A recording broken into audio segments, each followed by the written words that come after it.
ጤና ይስጥልኝ። ይህ ኢትዮ ዴስክ ነው።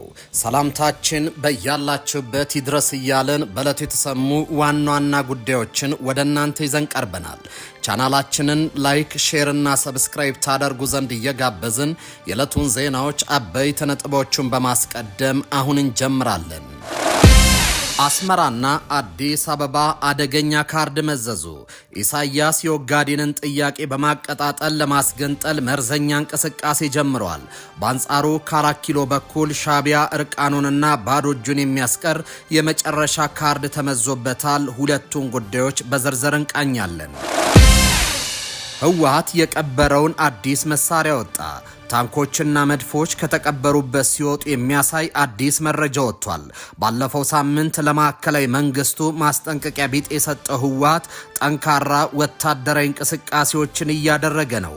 በሌላ በኩል ተጨማሪ የህወሓት ጦር ወደ አማራና አፋር ተጠግቷል። ትሰሙታላቸው። ቀድመን አንተኩስም ሲል የወልቃይት ዘብ ተናገረ። ኮሎኔል ደመቀ ድፍን የወልቃይት ህዝብ እንደ እስራኤል መታጠቅ አለበት በሚል ስሌት ያደራጁት የተከዜ ዘብ ከሰሞኑ በርካታ ወታደሮችን ያስመረቀ ሲሆን ስለ ቀጣይ ተልእኮና እቅዱን እንደ መረጃም ወጥቷል። ሳይቀድሙን እንቅደማቸው ሳይሆን ካልተኮሱ ቀድመን አንተኩስም የሚል ስልትን እንደሚከተልም አሳውቋል። ትሰሙታላቸው። በመጨረሻም አሜሪካ አሰብ ላይ ቆረጠች። ከቀናት በፊት እስራኤል ኢትዮጵያ ወደ ቀይ ባህር እንድትመለስ እፈልጋለሁ ማለቱ የሚታወስ ሲሆን ዛሬ ደግሞ ትራምፕ ወደ 4 ኪሎ የላካቸው ጀነራል የኢትዮጵያን የባህር በር ጉዞ እደግፋለሁ ብሏል። ይህም ለኢትዮጵያ ታላቅ ዲፕሎማሲያዊ ድል ተደርጓል። ዝርዝሩን ይዘናል። ስዊድን ራሻን ለመደብደብ ክሩዝ ሚሳኤል እንዲያስታጥቋት የኔቶ ሀገራትን ጠይቃለች። ትሰሙታላቸው። የተወደዳችሁ የቻናላችን ቤተሰቦች እነዚህንና ሌሎችም መረጃዎችን ይዘናል። አብራችሁን ስትቆዩ የምታዳምጧቸው ይሆናል። በመጨረሻም አሜሪካ አሰብ ላይ ቆረጠች። ከቀናት በፊት እስራኤል ኢትዮጵያ ወደ ቀይ ባህር እንድትመለስ እፈልጋለሁ ማለቱ የሚታወስ ሲሆን ዛሬ ደግሞ ትራምፕ ወደ 4 ኪሎ የላኳቸው ጀነራል የኢትዮጵያን የባህር በር ጉዞ እደግፋለሁ ብለዋል። ይህም ለኢትዮጵያ ታላቅ ዲፕሎማሲያዊ ድል ተደርጎ ተወስዷል። ኢትዮጵያ በቀይ ባህር በኩል ብትወጣ የበለጠ ለቀጠናው ሰላም ትሰራለች ሲሉ የአሜሪካ የአፍሪካ እዝ ጀነራል ዳግቪን አርኤም አንደርሰን ገልጿል። አዛዡ ኢትዮጵያ በሰላማዊ መንገድ የባህር በር ለማግኘት የምታደርገውን ጥረት እንደሚደግፉም የአገራቸውን አቋም ይፋ አድርጓል። በአሜሪካ የአፍሪካ እዝ አዛዥ ጀነራል ዳግቪን አርኤም አንደርሰን የተመራ ልዑክ ከጦር ኃይሎች ጠቅላይ ኤታማዦር ሹም ፊልድ ማርሻል ብርሃኑ ጁላ ጋር ትናንት ባደረጉት ውይይት በአፍሪካ ቀንድ ሰላምና መረጋጋትን ለመፍጠር የቀጠናው ሀገራት በትብብር መስራት እንዳለባቸው መስማማታቸውም ተመላክቷል። በውይይቱ ላይ ፊልድ ማርሻል ብርሃኑ ጁላ እንደገለጹት ኢትዮጵያ ከአሜሪካ ጋር ያላትን ወታደራዊ ግንኙነት ተጠናክሮ የሚቀጥል ነው ብሏል። ሁለቱ ሀገራት ወታደራዊን ጨምሮ በተለያዩ መስኮች ለበርካታ ዓመታት በትብብር እየሰሩ መምጣታቸውን ያነሱት ፊልድ ማርሻል ብርሃኑ ጁላ ኢትዮጵያ ሽብርተኝነትን በመዋጋት ከፍተኛ ሚና እየተጫወተች ትገኛለች ብሏል። ኢትዮጵያ አልሸባብን ለማዳከምና የሽብር ሴራውን ለማክሸፍ የምትወስደውን የኃይል እርምጃ አጠናክራ እንደምትቀጥል ገልጸው የባህር ኃይል ፍላጎቷን ለሰላማዊና ኢኮኖሚያውን ለመገንባት መሆኑን ፊልድ ማርሻል ብርሃኑ ጁላ ገልጸዋል። ኢትዮጵያ በቀጠናው ጸጥታን ለማስፈን እየተጫወተች ያለችው ሚናን ያደነቁት የአሜሪካ የአፍሪካ እዝ አዛዥ ጀነራል ዳግቪን አርኤም አንደርሰን ሽብርተኝነትን በጋራ የመዋጋት ስራችንን አጠናክረን እንቀጥላለን ብለዋል።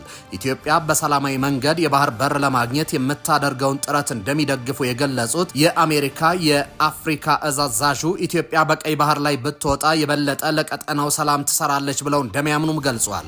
በኢትዮጵያ በኩል ያሉ ፍላጎቶችን በቀጠናው ሰላምን ለማረጋገጥ ስለያዘቻቸው እቅዶች ከዋሽንግተን ዲሲ ባለስልጣናት ጋር እንደሚነጋገሩም ጠቁመዋል። በዕለቱ የአፍሪካ ቀንድ የሰላም ሁኔታ በሚል ርዕስ በኮሎኔል መስፍን አውላቸው ጥናታዊ ጽሑፍ ቀርቦ ውይይት ተካሂዷል። ከውይይቱ በተጨማሪ ሁለቱ ሀገራት ስጦታ መለወጣቸውን መረጃዎች ጠቁመዋል። ቀድመን አንተኩስም ሲል የወልቃይት ዘብ ተናገረ። ኮሎኔል ደመቀ ድፍን የወልቃይት ህዝብ እንደ እስራኤል መታጠቅ አለበት በሚል ስሌት ያደራጁት የተከዜ ዘብ ከሰሞኑ በርካታ ወታደሮችን ያስመረቀ ሲሆን ስለ ቀጣይ ተልእኮና እቅዱ አንድ መረጃ ወጥቷል። ሳይቀድሙን እንቅደማቸው ሳይሆን ካልተኮሱ ቀድመን አንተኩስም የሚል ስልትን እንደሚከተሉም አሳውቋል። ኮሎኔል ደመቀ ከ2 ዓመት በፊት እንዳሉት ድፍን የወልቃይት ህዝብ አሰልጥነው ለማስታጠቅ የቆረጡ ይመስላል። በዚህ አንድ ሳምንት ውስጥ ብቻ 4 ዙር በሺዎች የሚቆጠሩ የተከዜ ዘብ የሚል ስያሜ የተሰጣቸው ወታደሮች ተመርቀዋል። ባለፉት ዓመታት ብቻ በ100 ሺህ የሚቆጠሩ የወልቃይት ታጣቂዎች ሰልጥነው ታጥቀዋል። ይህ ኃይል ታዲያ ቀድሞ ወደ ህወሓት ሊተኩስ ይችላል በሚል ከሰሞኑ በስፋት ሲነሳም ቆይቷል። አንድ የወልቃይት አመራር ግን ይህን ጉዳይ አስተባብሏል። የዞኑ ከፍተኛ አመራር የሆኑት መቶ አለቃ አስተዋለ የተከዜ ዘብ ጦርነት ለመክፈት ሳይሆን ጦርነት ለማስቆም የቆመ ኃይል ነው ሲሉ ተናግሯል። የተከዜ ዘብ ሰላም አስከባሪ ፖሊስና ሌሎች ታጣቂዎች በተሰጣቸው ስልጠና ዝግጁና በብቃት ቀጣይ ተልእኮን ለህዝብ ሰላምና ለሀገር ደህንነት የሚታገል ኃይል ነው ሲሉ ተናግሯል። የተከዜ ዘብ በስነ ልቦና የተጠናከሩና የህይወት መስዋዕትነትን ሲከፍል የቆየ ነው። ለመክፈል የተዘጋጀ የህዝብንና የሀገርን መከታ የሆነ የውጭና የውስጥ ባንዳዎችን የሚከላከል የሚጠብቅ ኃይል ነው ሲሉ ተደምጧል። ስልጠናው ጦርነትን ለመክፈት ሳይሆን ጦርነትን ለማስቀረት የታሰበና በኃይል እወራለሁ ለሚል ደግሞ በቂ ዝግጅት መኖሩን እንዲያውቅ የሰላም አማራጭ እንዲከተል የሚያደርግ ነው ብሏል። ጥያቄያችን በሰላም እንዲቋጭ በመደራጀት በመናበብ የጠላትን ሴራ ለማጤንና ትውልድን ለማሻገር ስልጠናው ተጨማሪ አቅም ይፈጥራል ሲሉም ተናግረዋል። የተከዜ ዘብ መደራጀት የጀመረው ከፕሪቶሪያው ስምምነት ማግስት አንስቶ ነው። ዓላማው የህወሓት ታጣቂዎች ዳግም ተከዜን ተሻግረው ወልቃይትን እንዳይቆጣጠሩ ለመጠበቅ እንደሆነ የወልቃይት ሰዎች ይናገራሉ። ይህ ዘብ ወልቃይትን ከህወሓት ከመጠበቅ ባለፈ እንደ ማይካድራ አይነት ጭፍጨፋ ዳግም እንዳይፈጸም በሚል የተደራጀ ስለመሆኑ ይነገራል። ኮሎኔል ደመቀ ከ2 ዓመት በፊት በሰጡት አንድ አስተያየት ድፍን የወልቃይት ህዝብ መታጠቅ አለበት ሲሉ አስረግጠው ተናግረው ነበር። ከዚህ ጊዜ አንስቶ በተደጋጋሚ በሺዎች የሚቆጠሩ የወልቃይት ወታደሮች ሰልጥነው ታጥቀዋል። አስመራና አዲስ አበባ አደገኛ ካርድ መዘዙ።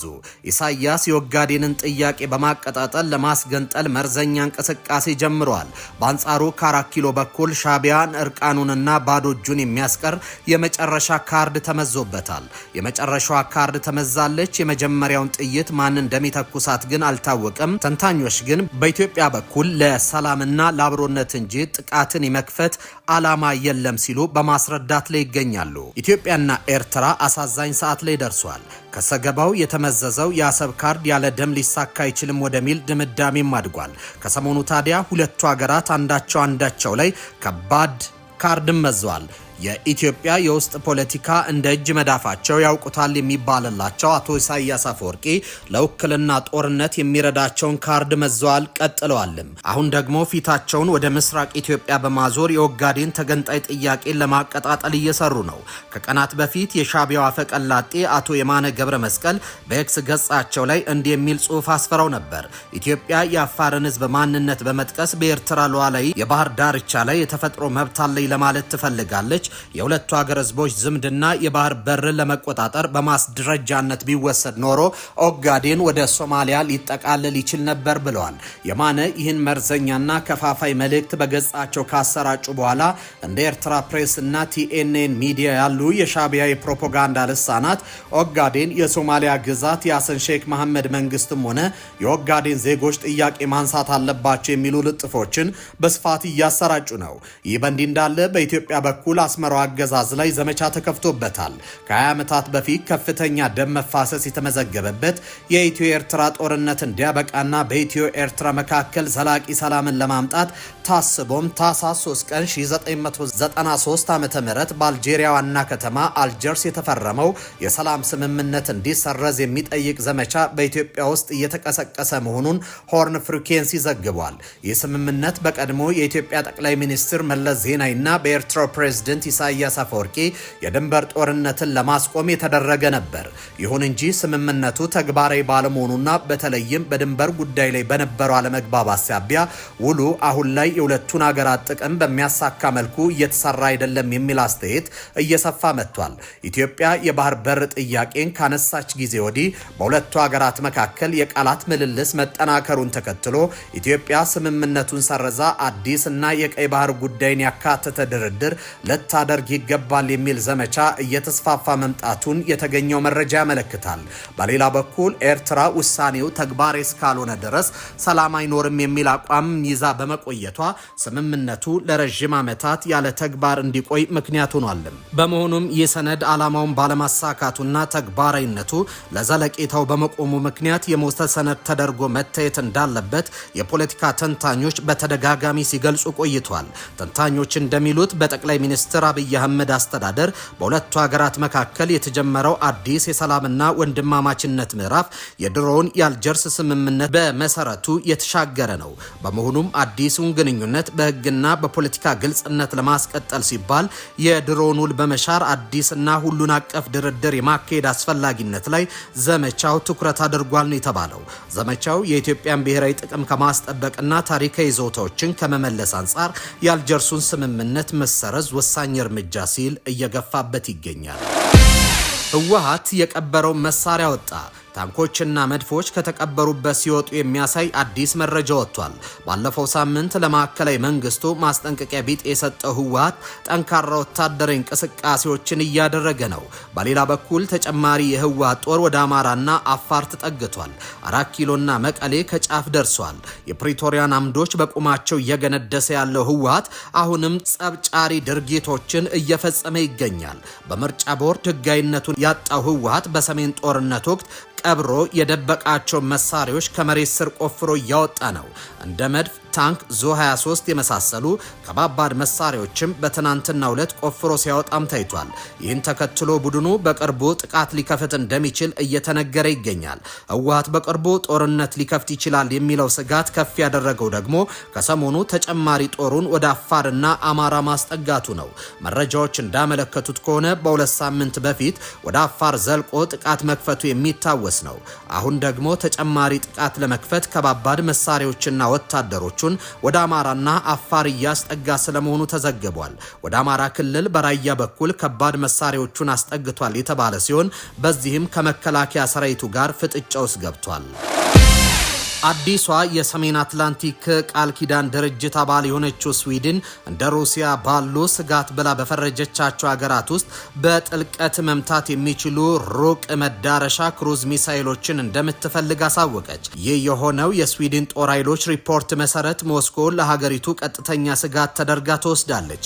ሪፖርቱ እስከ 2000 ኪሎ ሜትር ርቀት ላይ የሚገኙ ስትራቴጂያዊ ጥልቀት ያላቸው ኢላማዎችን መምታት የሚችል አቅም ላይ ኢንቨስት እንዲደረግ ይጠይቃል። በስቶክሆልምና በሞስኮ መካከል ያለው ቀጥተኛ ርቀት 1004 ኪሎ ሜትር ገደማ መሆኑ ይታወቃል። የስዊድን መከላከያ ሚኒስትር ፖል ጆንሰን ማክሰኞ ለሮይተርስ እንደተናገሩት አገራቸው እያደገ ከመጣው የሩሲያ ሩቅ መዳረሻ አቅም አንጻር ጠንካራ የመከላከያ አቅም መገንባት አለባት ብሏል። የዩክሬን ግጭት መጀመሩን ተከትሎ ስዊድን ለረጅም ጊዜ የቆየችበትን የገለልተኛ መርህ በመተው የኔቶ አባል መሆኗ ይታወሳል። ስዊድን ለኪየቭ መድፎችን፣ ጸረ ታንክ መሳሪያዎችን፣ የአየር መከላከያዎችን እና ጥይቶችን በማቅረብ ቀዳሚ ደጋፊ ከሆኑ ሀገራት አንዷ ሆናለች። በሰኔ ወር ደግሞ የመከላከያ በጀቷ ከነበረበት 2.7 በማሳደግ አዲሱን የኔቶ ኢላማ የሆነውን 5% ከጠቅላላ ሀገራዊ ምርት ውስጥ ማለት ነው ለማድረስም ተስማምታለች። የስዊድን የውጭ ጉዳይ ሚኒስትር ማሪያ ማልመር ስቴንጋርድ ሌሎች የኔቶ አባላት ለዩክሬን በቂ ድጋፍ አያደርጉም ሲሉ ተችቷል። የኖርዲክ ሀገራት ከ30 ሚሊዮን ያነሰ ህዝብ ኖሯቸው ከጠቅላላ የኔቶ ድጋፍ 1/3ኛውን መሸፈናቸው ዘላቂነት የለውም ሲሉ በቅርቡ ተናግሯል። ሩሲያ በበኩሏ በምዕራባውያን ሀገራት ላይ የጥላቻ ዓላማ አላት የሚለውን ክስ መሰረተ ቢስ ስትል በተደጋጋሚ ያጣጥላለች። ሞስኮ በተጨማሪም በቡድኑ አቅራቢያ እየጨመረ በመጣው ወታደራዊ እንቅስቃሴ ስጋት እንዳላት ገልጻ የምዕራባውያን የግልደልሽነት ወታደራዊ መስፋፋትን አውግዛለች። የተወደዳችሁ ተመልካቾቻችን ለሰዓቱ የነበሩን ዜናዎች እኚህ ነበሩ። በያላችሁበት ሰናይ ጊዜ